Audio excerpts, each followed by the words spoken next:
오늘 본문은 고린도전서 1장 26절부터 31절까지입니다. 고린도전서 1장 26절부터 31절까지 기록된 하나님의 말씀을 낭독하도록 하겠습니다. 형제들아, 너희를 부르심을 보라. 육체를 따라 지혜로운 자가 많지 아니하며 능한 자가 많지 아니하며 문벌 좋은 자가 많지 아니하도다.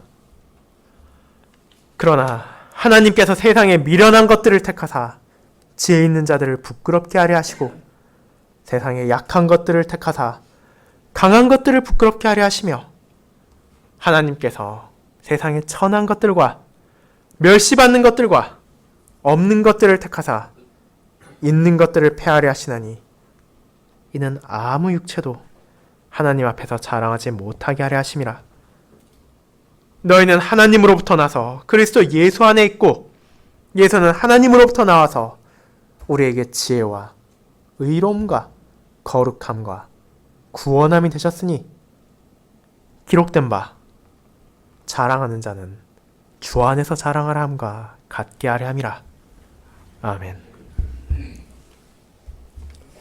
설교 후에는 시편 20편 1절, 2절, 3절, 4절을 함께 부르도록 하겠습니다.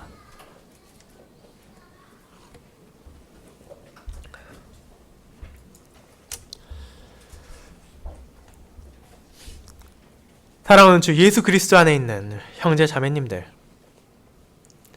여러분은 누군가의 부름을 받아 어떤 직무를 수행한 경험이 있을 것입니다.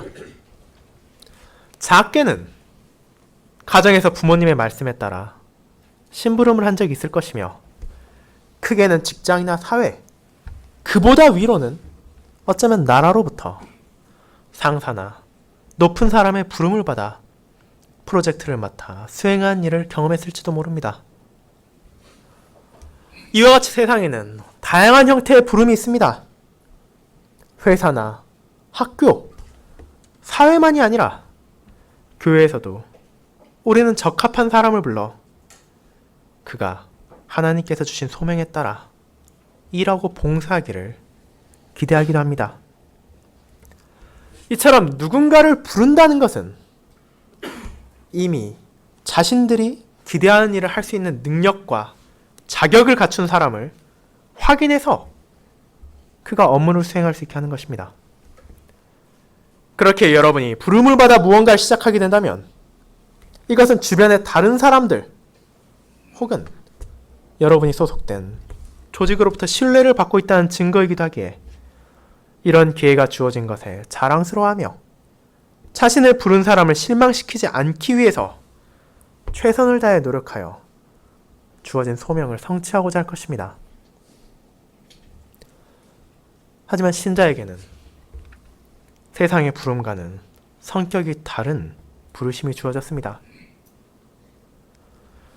세상에는 누군가에 의해 불림받는 것을 자랑스러워하며 그런 부름을 이끌어낸 자신의 능력을 자랑하는 사람들이 많지만, 신자에게 주어진 부르심은 오히려 자신을 더욱더 겸손히 낮추게 합니다. 왜냐하면 신자들에게 주어진 놀라운 부르심은 바로 하나님께서 은혜로 주신 것이기 때문입니다. 그분께서는 육체의 기준을 따르는 사람들과 달리 능력과 자질을 보아 판단해서 신자들을 자신의 백성으로 삼으신 것이 아닙니다. 오히려 이 땅에서 미련하다 취급받고 약하다고 무시당하며 천하다고 멸시받는 사람들을 기꺼이 자신의 백성으로 부르셨습니다. 그와 같은 부르심을 통해 하나님께서는 세상의 기준을 따라 지혜와 능력을 자랑하며 자신을 높이는 것이 얼마나 어리석은 것인지를 드러내십니다. 하나님을 의지하지 않고 그분의 말씀을 듣지 않는다면 이 땅에서 아무리 지혜가 있다 평가를 받고 천부적인 재능을 가지고 고귀한 혈통을 가졌다 하더라도 그분 앞에서 부끄러움을 피할 수 없을 것이기 때문입니다. 반면에 하나님의 부르심에 따라 그분을 의지한다면 아무리 사회에서 어리석고 연약하다 평가받는 사람이라 하더라도 부끄러움이 아니라 진정한 감사 속에서 아버지와 함께하는 영광을 받으며 그분을 영원히 찬양할 수 있습니다.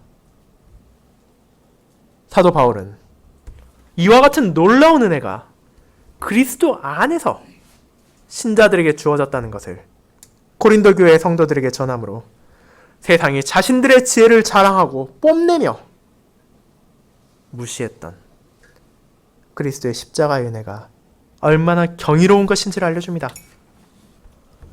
사회와 주변이 미련하다 생각하고 경멸하던 십자가의 도를 통해 신자들이 받은 은혜를 알려주므로 사도는 성도들이 하나님의 부르심을 따라 헛된 교만으로 자신을 높이기 위해 노력하는 대신 온전히 그리스도만을 바라보며 그분 안에서 하나님을 찬양하며 그리스도를 자랑해야 한다는 것을 알려주는 것입니다.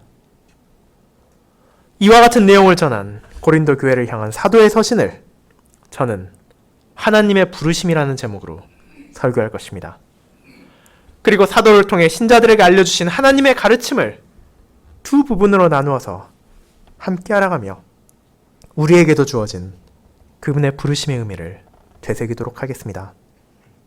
첫 번째, 미련하고 약한 자를 부르심.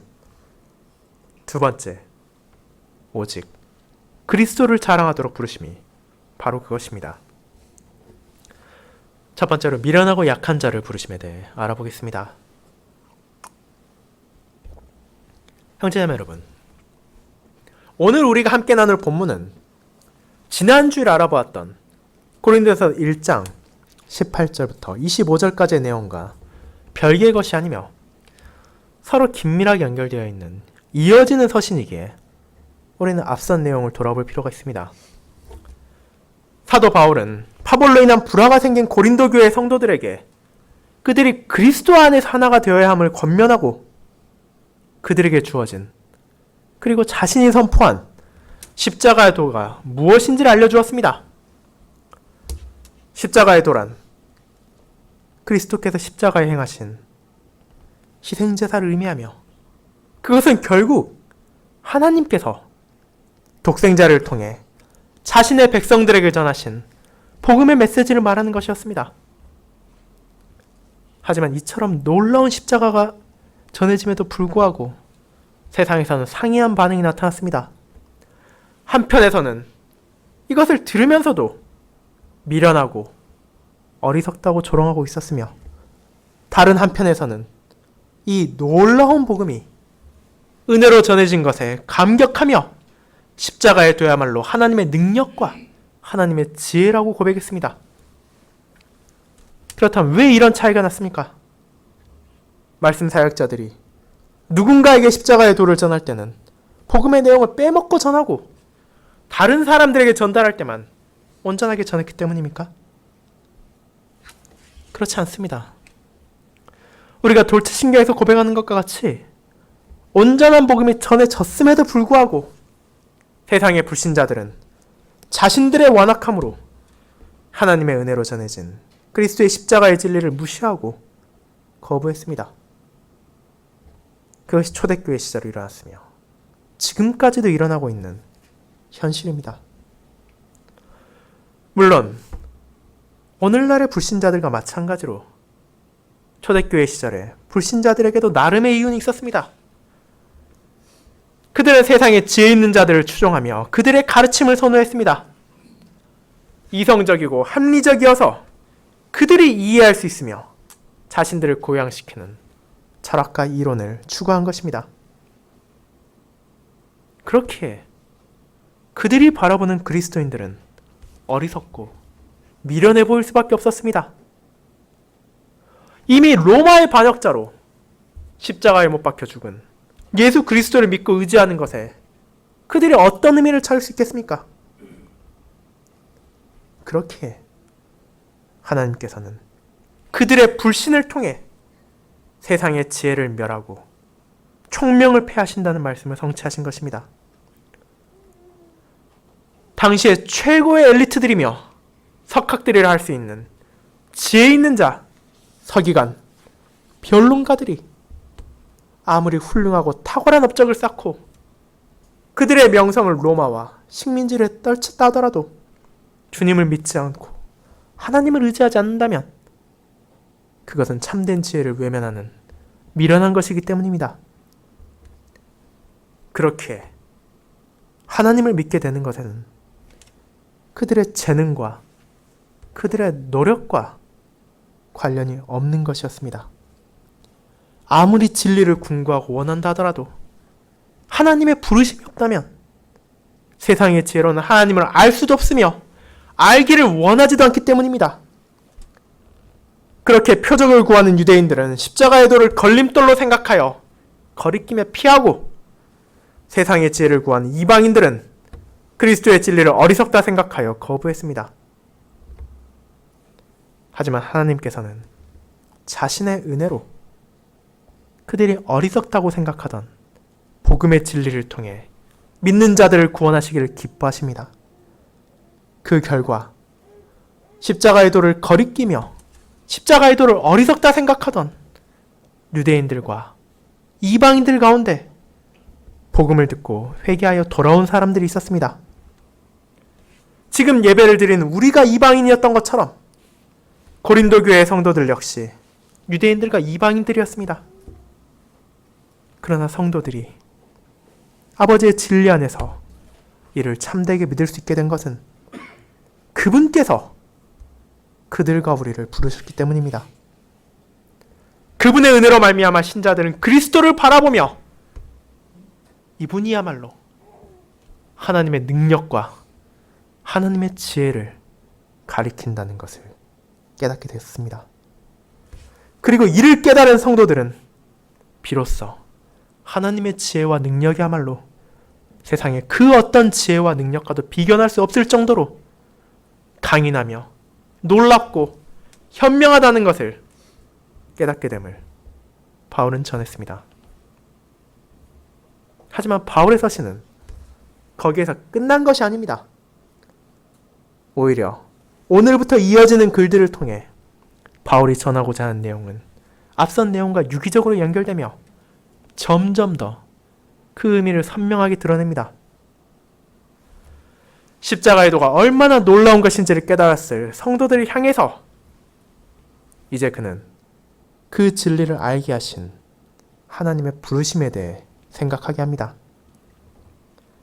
그리고 그에 앞서 먼저 고린도 교회 신자들을 향해 그들이 어떤 사람인지를 떠올리게 합니다. 형제들아 라는 표현을 통해 친근하게 그들을 부른 바울은 1차적으로 편지를 받을 성도들이 세상에서 어떻게 살아가며 어떤 대우를 받고 있는지를 기억나게 합니다. 그가 앞선 20절에서 사회의 엘리트라고도 할 수 있는 자들을 지혜 있는 자와 서기관, 변론가라는 세 부류로 나누어서 알게 한 것 같이 이제 성도들을 향해 너희도 그들처럼 세 분류에 속해 있다는 것을 말하는 것입니다. 그리고 그것은 20절에 나오는 사람들과는 대조적인 것입니다.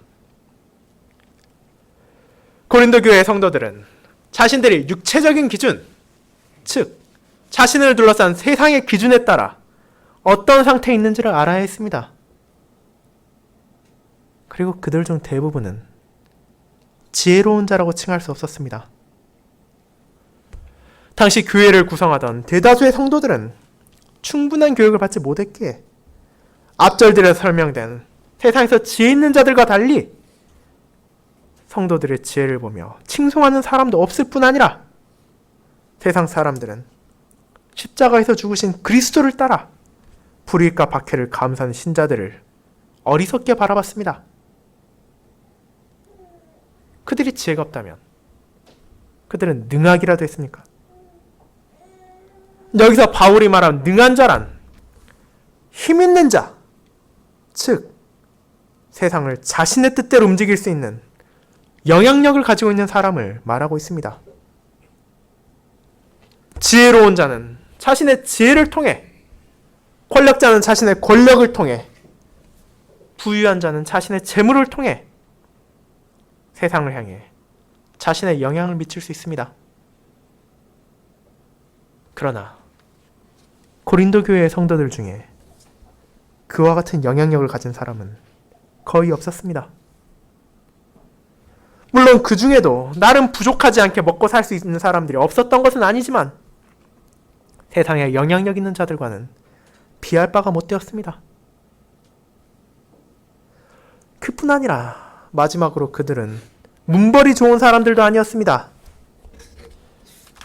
지혜가 없고 영향력이 없어도 출생 그 자체만으로도 세상에서 존경을 받고 떠받들리는 사람들이 있습니다.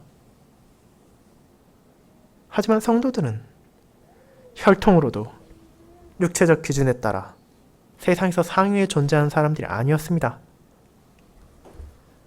그들 중 많은 사람들은 기껏해야 평민인 자유민이었고, 그리고 많은 수는 평민도 아닌 하위 계층인 노예였기 때문입니다. 그렇게 그들이 이와 같은 세상의 기준을 돌아본다면 자신들의 육체적 기준으로는 낮고 천한 자라는 것을 외면할 수 없었으며, 동시에 사회에는 그들보다 훨씬 지혜롭고 훨씬 명만도 높으며 더 고결한 혈통을 지닌 자들이 수없이 많다는 것을 자각할 수밖에 없었습니다. 그러나 바울은 이를 말함으로 그들을 좌절시키거나 그들을 실망시키기 위한 것이 아니었습니다. 바울이 이것을 깨닫게 한 이유는 바로 하나님께서 약하고 천한 이 성도들을 부르셨다는 것을 알리기 위한 것이었습니다. 이 세상이 능력 있고 가치 있는 사람들을 불러서 소명을 주는 것과 달리 하나님께서는 낮고 어리석은 자들을 부르심으로 스스로 지혜 있고 강한 자라고 생각하는 세상의 불신자들을 부끄럽게 하셨습니다. 그들이 가진 지혜와 그들이 가진 영향력, 그들이 가진 혈통이 사회에서는 부러움을 사고 존경을 받을지 몰라도 전능하신 하나님 앞에는 어떤 기준도 되지 못한다는 것을 깨닫게 하신 것입니다. 그러므로 이 복음을 전해 듣는 모든 사람들은 하나님께서는 사람과 달리 누군가의 공로나 누군가의 자질을 보시고 택하시는 것이 아니라는 것을 알 수밖에 없습니다. 자신들의 절대적인 기준처럼 삼아 다른 사람들을 평가하고 자기 자신을 평가하던 육체의 기준이 하나님의 은혜 앞에서는 아무런 의미가 없어졌기 때문입니다. 그렇게 바울은 28절에서 다시 한번 신자들의 현재 상태를 말합니다.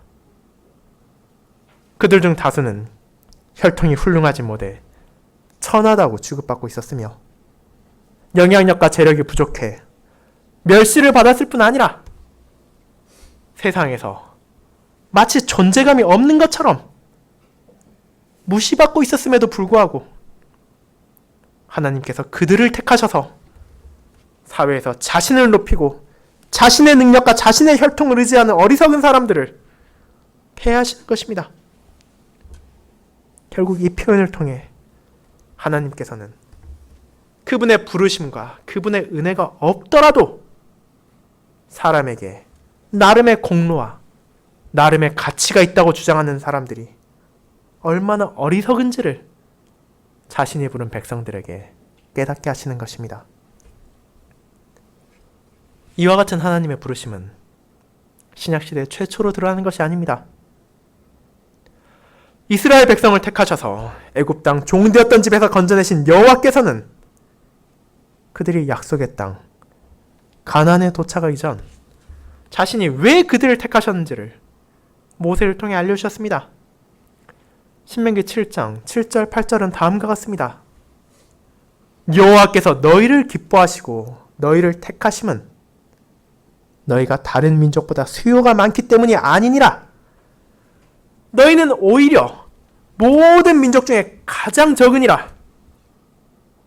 여호와께서 다만 너희를 사랑하심으로 말미암아 또는 너희 조상들에게 하신 맹세를 지키라 하심으로 말미암아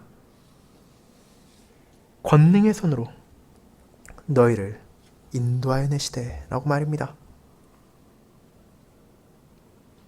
당시 세상에는 이스라엘보다 훨씬 강하며 영향력이 있으며 수도 많은 강력한 나라와 민족들이 있었습니다. 하지만 하나님께서는 자신의 사랑과 신실하심으로 인해 연약하며 수가 적은 이스라엘을 택하셨습니다. 그리고 자신의 강한 손으로 그들을 애굽 땅에서 건져내시고 그 과정에 있어 수많은 재앙을 그 땅에 내리심으로 애굽인들이 감히 하나님과 자신들의 능력을 비교할 수 없도록 낮추시고 마침내 이스라엘 백성을 뒤쫓는 바로와 그의 강력한 군대를 홍해에 가라앉혀 패하셨습니다. 그와 같은 구속 역사를 통해서 하나님께서는 이미 구약시대에서도 세상의 권력과 부, 문화가 아무리 강력하고 융성하다 하더라도 자신은 그것을 기준으로 백성을 부르지 않는다는 것을 알리신 것입니다. 이와 같은 은혜의 부름을 우리의 주이신 예수 그리스도께서는 자신의 사역을 통해 백성들에게 다시 알게 하셨습니다. 그분께서 이 땅에서 자신의 소명을 하실 때 수많은 무리 가운데 특별히 12명을 택하여 자신의 제자로 삼으셨습니다. 우리가 얼핏 이를 생각해 본다면 그분께서 제자들에게 기대하신 소명과 그들의 영향을 고려할 때 어쩌면 가장 자질이 뛰어나며 머리가 좋고 존경받는 훌륭한 사람들을 택해야 하지 않겠나 하고 생각할 수 있습니다.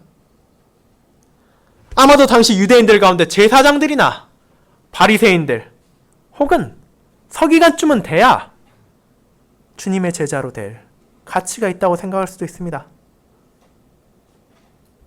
하지만 그분께서 제자로 부르신 자들이 어떤 사람들이었습니까? 누구도 지혜롭다 생각하지 않았던 어부들과 동적인 유대인들 가운데서도 경멸당하던 세리까지도 부르셔서 자신의 제자로 삼으셨습니다. 능력 있고 명망 높은 자를 부르는 대신 멸시받고 천대받는 사람들을 제자로 부르심을 통해 아버지께서도 사람을 세상의 기준으로 바라보지 않으시며 오직 그분의 뜻대로 부르신다는 것을 드러내셨습니다. 그리고 이를 통해 제자 중 그 누구도 자신의 출생을 자랑하거나 지혜를 자랑할 수 없도록 하심으로 온전히 그들이 자신 안에 있는 교만을 물리치고 하나님의 부르심을 따라 자신들에게 주어진 소명인 십자가의 도를 온 세상에 전파할 수 있도록 준비시켰습니다. 사랑하는 형제자매 여러분, 그렇다면 오늘 이 자리에 앉아있는 우리는 이 본문을 어떻게 받아들여야 합니까? 어쩌면 지금 우리의 상황과 1세기 고린도 교회의 성도들의 상황이 너무나도 다르다고 생각할 수도 있습니다. 그리고 실제로 우리와 그들이 동일하지는 않습니다. 하지만 그들은 그들이고 우리는 우리다라는 생각을 혹시라도 여러분의 마음과 생각 속에 떠올리지 않기를 바랍니다. 우리 자신이 세상의 육체적 기준으로 바라보았을 때 어떠한지를 생각해 보십시오. 비록 개인의 차이가 분명히 있지만 여기 있는 우리 중 많은 사람은 세상적 기준으로 보았을 때 연약하고 부족한 사람입니다. 이 땅의 엘리트 그룹들에 비하면 능력도 돈도 혈통도 내세울 것이 없습니다. 하지만 그들이 우리를 어떻게 생각하건 우리가 어떤 시선을 사회에서 받건 상관없이 우리들이 기억해야 할 것이 있습니다. 그것이 바로 하나님께서 우리를 부르셨다는 것입니다. 그렇습니다. 지금 이 자리에 앉아있는 여러분을 하나님께서 부르심으로 말씀을 들려주시며 그 말씀을 믿음으로 받아들일 수 있도록 성령 하나님께서 역사하십니다. 그 사실이 우리에게 지혜나 영향력이나 혈통보다도 중요하다는 것을 깨달아야 합니다. 고린도 교회의 성도들이 바울의 서신을 통해 자신들의 나약함을 인정하고 오직 하나님의 부르심이 은혜로만 주어졌다는 것을 고백했던 것처럼 우리 또한 우리에게 주어진 하나님의 부르심이 그분의 사랑과 은혜로 주어졌다는 것을 고백해야 합니다. 십자가의 도가 하나님의 능력과 하나님의 지혜라는 것을 깨닫게 하셨으며 세상의 지혜로 알 수 없는 이 진리를 우리에게 주셨기에 우리는 세상의 그 어떤 능력과 그 어떤 보화로도 바꿀 수 없는 은혜가 우리에게 베풀어졌다는 것을 항상 기억해야만 합니다. 그리고 이 은혜를 우리의 능력과 우리의 자질을 보심이 아니라 십자가에서의 그리스도의 희생제사와 그분의 온전하신 순종을 통해 우리에게 베풀어 주셨기에 이에 대해 감사하며 그분을 찬양하며 높여야 합니다. 그리고 우리는 모든 삶을 통해 비천한 우리에게 이 모든 은혜를 베푸신 주님만을 자랑하고 높여야 할 것입니다. 이 점을 두 번째, 오직 그리스도를 자랑하도록 부르심에서 좀 더 알아보도록 하겠습니다.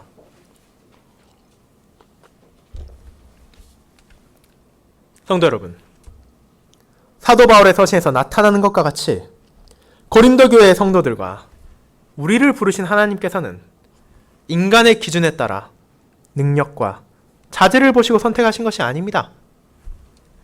오직 그분의 은혜와 신실하심을 통해 우리를 부르셨다는 것을 세상에 그 누구도 부인할 수 없습니다. 하지만 세상에서 누군가를 부르고 자리를 맡기는 것이 아무리 사소한 것이라 하더라도 불림받은 자들에게 소명과 의무를 주는 것처럼 우리를 부르신 하나님께서는 우리 또한 그분의 뜻에 따라 살아가야 한다는 소명을 주셨습니다. 그리고 그 소명 중 하나가 바로 오늘의 말씀에서 드러납니다. 그것은 바로 이 땅에서 살아가며 생활하는 동안 우리가 누구를 높일 것인가 라는 것입니다. 우리가 고백한 것과 같이 하나님께서 자신의 백성을 부르실 때 천하고 멸시받으며 무시당하는 자들에게도 손을 뻗으시고 그들을 부르심으로 진리 안에서 믿음으로 살아갈 수 있게 은혜를 베푸셨습니다. 그렇게 고린도 교회의 성도들은 자신의 상태를 바르게 인식함으로 그들 안에는 그 무엇도 자랑할 것이 없다는 것을 깨닫게 되었습니다. 동시에 그와 같이 아무것도 내세울 것도 없으며 아무것도 자랑할 수 없는 이들을 하나님께서 부르심으로 그분께서는 세상에서 자신을 높이고 교만에 가득 차 살아가는 이들의 오만을 꺾으셨습니다. 아무리 그들이 지혜롭고 그들이 돈이 많고 그들이 권력 있고 영향력이 넘쳐난다 하더라도 그 모든 것이 하나님 앞에 패하여질 것이며 의미가 없기 때문입니다. 그렇다면 대체 어떤 사람이 하나님 앞에 자랑할 수 있겠습니까? 지금 바울은 성도들을 향해 새로운 기준을 제시하는 것입니다. 고린도 교회의 성도들은 이미 세상적 기준에 따르다면 자랑할 것이 없었습니다. 그렇다면 세상의 기준으로 보았을 때 충분히 자신을 높일 만한 사람은 어떻습니까? 그들이 자신의 공로와 자신의 업적을 높일 수 있습니까? 이 세상에서는 그렇게 할 수 있을지도 모릅니다. 하지만 바울이 지금 기준으로 제시하는 것은 하나님 앞에서입니다. 하나님 앞에서 어떤 육체도 자신을 자랑할 수 없습니다. 사도 바울은 이 부분을 오늘 우리가 본문 전에 읽은 예레미야 9장을 인용하여 설명합니다. 하나님께서는 예레미야에게 이렇게 말씀하셨습니다. 지혜로운 자는 그의 지혜를 자랑하지 말라. 용사는 그의 용맹을 자랑하지 말라. 부자는 그의 부함을 자랑하지 말라. 라고 말입니다. 이 땅에서 만약 그들이 교만과 자랑을 멈추지 않는다면 그들은 다가올 주님의 날에 자신들의 어리석음을 마주하게 되며 하나님 앞에 자신들이 자랑할 것이 아무것도 없었다는 것을 부끄러움 속에서 깨닫게 될 것입니다. 그리고 이어진 30절은 성도들을 향해 신자의 정체성과 그리스도의 십자가의 진리를 드러내는 것입니다. 신자가 자신을 자랑할 수 없는 것은 사실이지만 그렇다고 해서 그의 삶에 어떤 의미도 존재하지 않고 무기력하게 살아가야 되는 것은 결코 아닙니다. 오히려 자신들의 진정한 정체성을 깨달음으로 감사의 순종을 멈추지 말아야 하기 때문입니다. 바울은 이를 다음과 같이 짤막하게 표현합니다. 너희는 하나님으로부터 나서 그리스도 예수 안에 있고 라고 말입니다. 그들은 하나님의 은혜와 하나님의 사랑 속에서 부르심을 받아 나와 이제 세상이 아닌 그리스도 안에 머물게 되었습니다. 그렇게 신자의 의미와 신자의 존재 의의는 사실상 세상적인 무언가에서 찾을 수 있는 것도 아니며 우리의 내부에서 찾을 수 있는 것도 아닙니다. 오직 그리스도 안에서만 이것이 발견됩니다.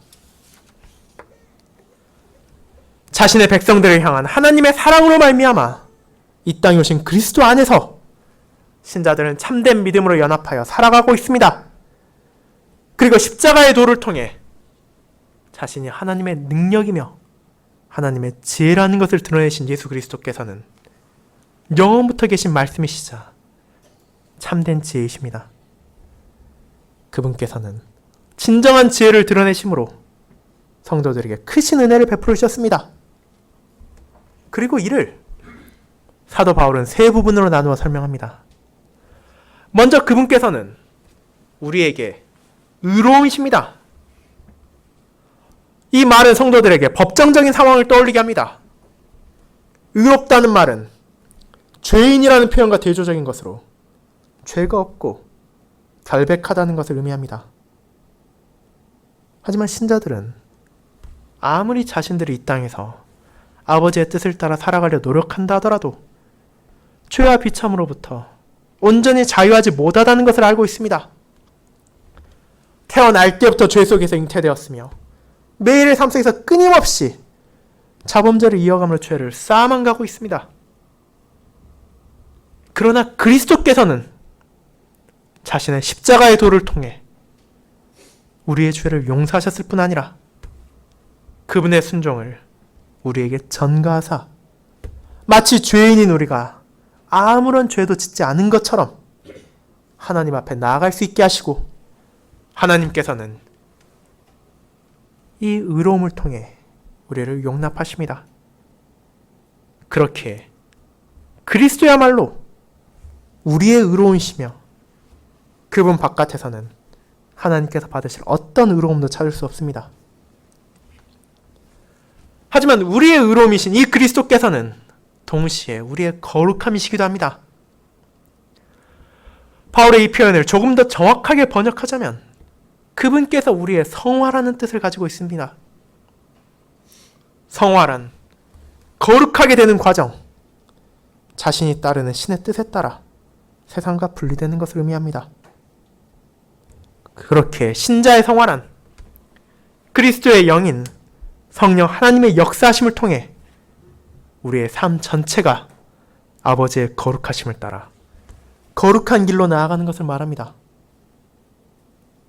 이 말은 결국 십자가의 도로 인해 의로움을 얻은 신자가 십자가의 도로 인해 거룩한 삶을 계속해서 살아간다는 것을 의미합니다. 참된 믿음을 통해 그분과 연합되었기에 우리는 하나님 앞에서 의롭다 칭함을 받을 수 있으며 그분과 연합함으로 이 땅에서도 거룩한 삶을 감사의 순종으로 드러낼 수 있습니다. 마지막으로 바울은 그리스도를 신자들의 구원함이라고 부릅니다. 이 표현 역시 바울의 의미를 정확하게 살리자면 구속이라 보아야 할 것입니다.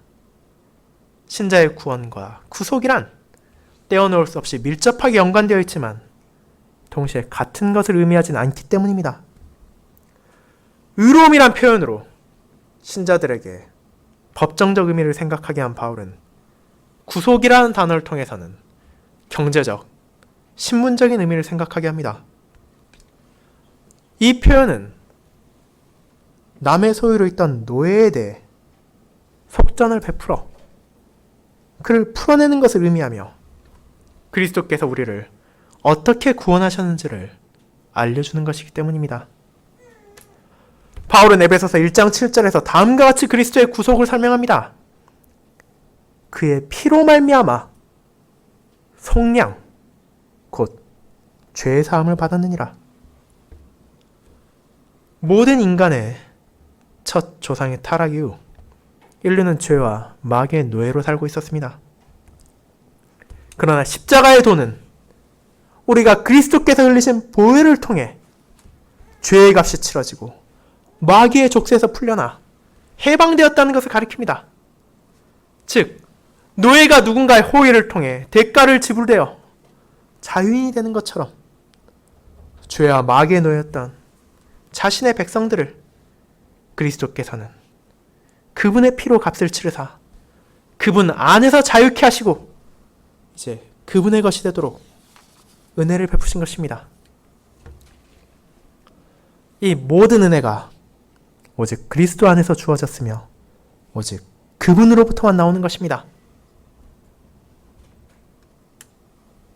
우리가 이미 어느 정도의 의로움을 가지고 있으며 어느 정도의 거룩함을 지니고 있었으며 우리의 값을 적당히 치른 상태에서 나머지를 더해 주신 것이 아니라 오직 그리스도 그분만이 이 모든 것을 온전히 이루시고 아무것도 가진 것이 없는 우리에게 값없이 베풀어 주신 것입니다.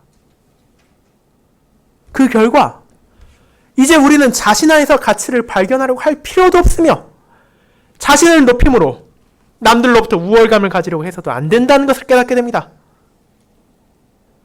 그리스도 안에서 주어진 이 모든 은혜란 하나님의 부르심에 따라 겸손히 자기 자신이 죄인이며 자신이 부족한 자라는 것을 인정하는 그분의 자녀들에게 주어지기 때문입니다. 그렇게 세상의 사람들과 세상의 유력자들처럼 자신의 공로를 높이고 자신의 지혜를 칭찬받기를 원하며 자신의 권력을 더 키우기를 원하는 것이 아무런 의미가 없다는 것을 신자는 알게 됩니다. 그리고 십자가의 도를 깨달음으로 신자는 보잘것없는 자신을 높이기 위한 삶을 살기 위해 치열하게 노력한 대신 하나님께서 부르심으로 그리스도 안에서 주어진 의로움과 거룩함과 구원의 은혜를 찬양하며 그분을 자랑해야 합니다. 헛되고 의미 없는 인간의 무언가를 자랑하는 것이 아니라 그리스도를 앞세우며 그리스도를 증거하며 그리스도만이 우리에게 진정으로 값어치 쓰며 높일 수 있는 분이라는 것을 바울은 성도들에게 알리기 위해 앞서 인용한 예레미야 9장 24절을 말하는 것입니다. 이는 다음과 같습니다. 자랑하는 자는 이것으로 자랑할지니 곧 명철하여 나를 아는 것과 나 여호와는 사랑과 정의와 공의를 땅에 행하는 자인 줄을 깨닫는 것이라. 나는 이 일을 기뻐하노라. 여호와의 말씀이니라. 예레미야 9장 24절입니다. 즉 자신의 지혜와 자신의 용맹과 자신의 부를 자랑하는 것이 아니라 우리가 자랑하는 것은 오직 진리의 여호와를 바르게 하는 것과 또 그분의 공의와 그분의 사랑과 그분의 정의라는 것을 사도 바울은 다시 한번 고린도 교회의 성도들과 지금 우리들에게 알려주는 것입니다. 사랑하는 성도 여러분, 이제 다시 한번 우리 자신을 돌아보도록 합시다. 여러분은 무언가 자랑하고 싶은 것을 혹은 높이고 싶은 것을 자신 안에나 혹은 소유물 중에 가지고 있습니까? 어쩌면 우리 머릿속에 수많은 것들이 아른거릴지 모릅니다. 그래도 이것만큼은 남들보다 좋다고 생각하는 것이 있을지도 모르며 남들이 가진 것에 비해 부끄럽지 않다고 생각하는 것이 있을 수 있습니다. 그것은 어쩌면 여러분 자신의 성취일 수도 있으며 여러분의 자녀일 수도 있으며 여러분의 재산이나 권력, 명예나 육체일지도 모릅니다. 하나님께서 그런 것들을 저와 여러분에게 주셨다면 그것은 마땅히 기뻐하며 감사할 일이지만 그것을 자랑하고 높이기 시작한다면 그것은 하나님께서 우리에게 주신 소명을 외면하는 것입니다. 하나님께서 연약하고 비천한 고린도 교회의 성도들을 부르시고 또 저와 여러분들을 부르신 이유가 무엇인지를 떠올려 보시기 바랍니다. 이를 통해 세상의 지혜자와 권력자들을 부끄럽게 만드실 뿐 아니라 자신의 백성들인 신자들로 하여금 매일의 삶을 통해 자기 자신이나 세상의 것이 아닌 오직 그리스도의 십자가의 도 안에서 그분만을 높이며 그분만을 자랑하고 그분만을 전하라는 소명을 주셨습니다. 이를 위해 하나님께서 우리를 부르시고 우리에게 헤아릴 수 없는 은혜를 그리스도 안에서 값없이 베풀어 주신 것입니다.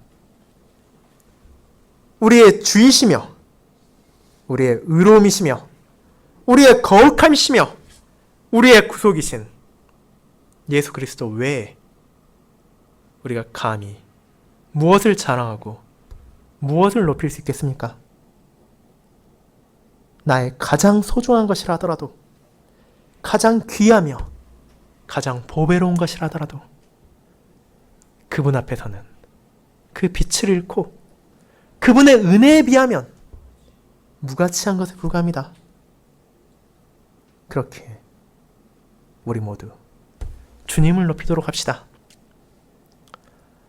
다가올 한 주의 삶에서 그리고 남은 우리의 평생의 삶에서 그분을 높임으로 하나님께서 부르신 자의 삶을 증거하며 십자가의 도를 이 세상에서 부끄러움 없이 자랑하시기를 바랍니다.